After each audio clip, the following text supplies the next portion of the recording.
Alrighty, welcome back here to ABA with Dr. D. This is your host, Dr. D.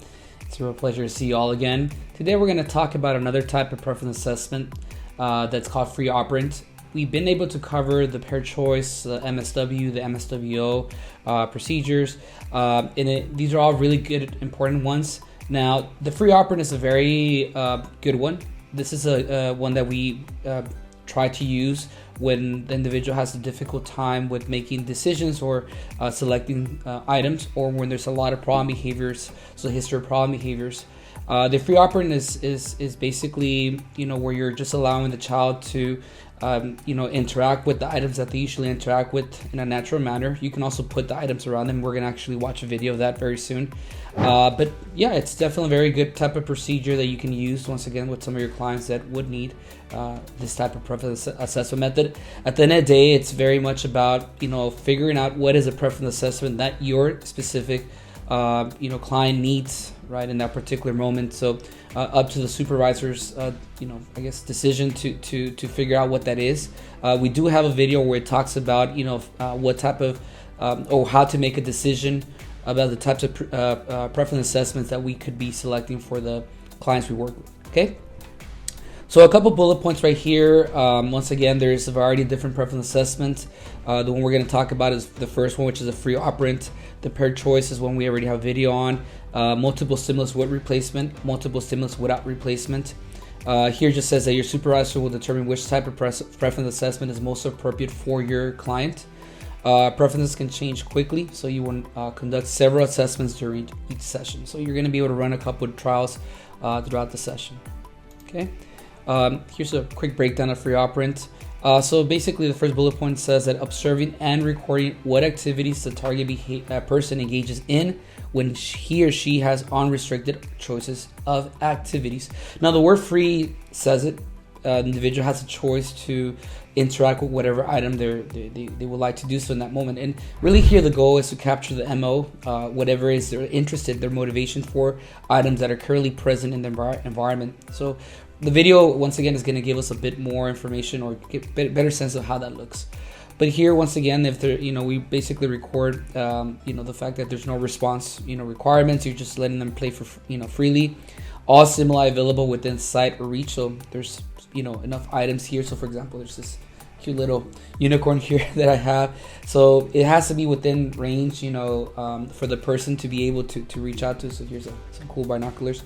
So that really is what it is. I mean, it's one of those things where you're allowing the person to have pretty direct contact with these items, and the items are never removed, so you allow them to basically play with these items, and can be contrived or naturalistic. So it really depends on what's best suited for that particular individual you're working with. Okay, so we're gonna watch a video right now. We're gonna break down the video together, and hope to see you soon.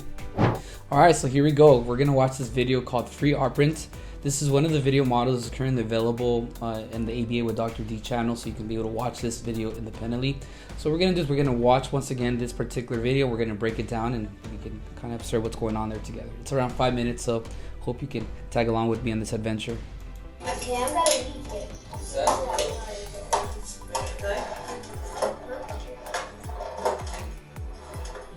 Okay, so from the get-go here, you're able to see that there's a variety of different items available for the individual. There's basically a truck, there's a telephone there, dinosaur, or little dragon, little hammer there. So there's a variety of different toys that the individual can interact with. Once again, like the instructions said, that basically the individual can freely move around and engage with whatever items are around. And here, once again, the focus, you're able to see that there's a timer there that's going on, and the timer is just tracking what items that the individual is playing with the most. Because at the end of the day, what we're trying to figure out is what are the items that interest the individual the most, because that is what will more than likely be the items that we're going to be considering as kind of the higher preferred items for this particular individual.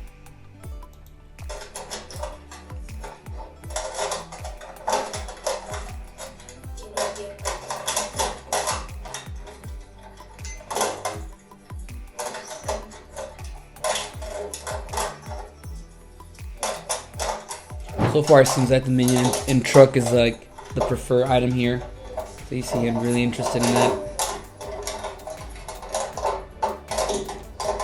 You see here that the behavior technician is observing the behavior. So very thoroughly observing the behavior there. And we switch over now to the football. So he switches over, but the one constant is the truck. So far, it seems like the truck is the most preferred item for this individual here, for this child. Okay, so we go back to the football. He jumps back. Now he switches it over to hammer and minion.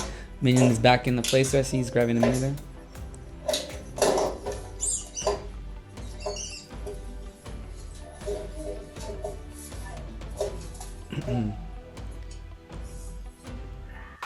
So we did our best to track the time. By the way, this was not an easy task. There's a lot of rotation going on there. Okay, so he goes back to hammer, minion again.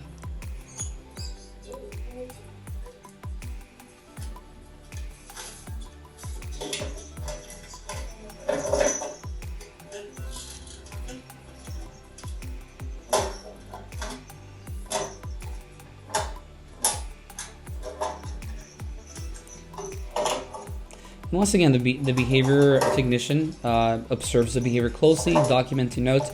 No interaction needed there. Once again, just observing the child play. That's basically what it is, freely.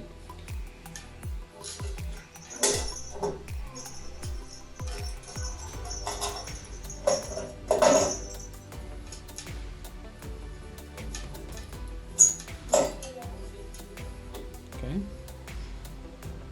Seems like he loves that minion, by the way. That minion, to me, sounds like it looks like it's a pretty preferred item. So the football.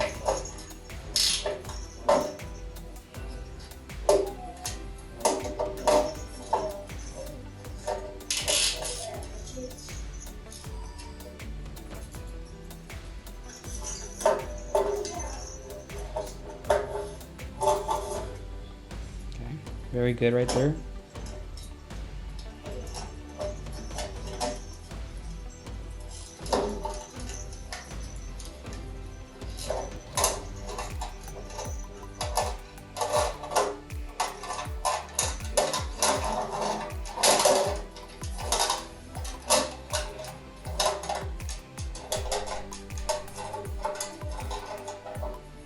Now he gets the dragon. Finally, the dragon comes into play here, so it's the first.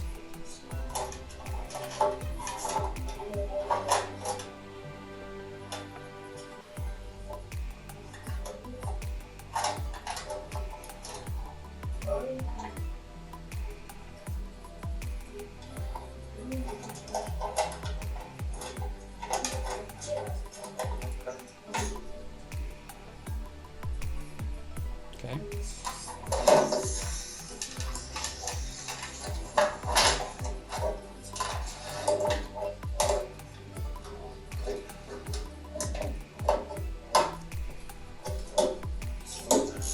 Alright. Going back to truck 2 again with the minion. There's been one constant, if you notice, has been the minion. The minion has been one of the constants. Even though it has not been recorded all the time, but it's been, if you've been observing, it's been a pretty consistent toy that he's been playing with. So I would say that the minion so far, from my end, it's probably the most preferred item from all of them, because he's been rotating the minion around with the other truck. Now he goes back to the other truck, so he's been playing with that minion a lot. Okay, let's go the minion. He puts Woody in. Okay.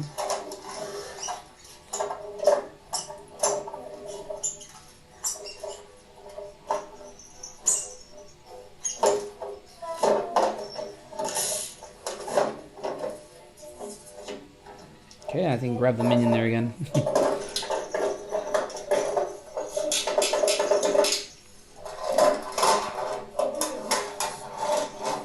so we're about to finish the video. Okay, so I'll pause it there. So overall, like to be honest, it sounds like, or seems like, based on what's the observation here, that minion is very preferred to this child.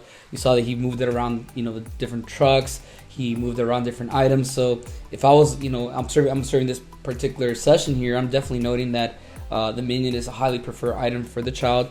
Also the truck I would say is also where, he likes trucks. So if I'm going to run a future, preference assessment, I would probably bring out a variety of trucks as well. So different sizes or different colors.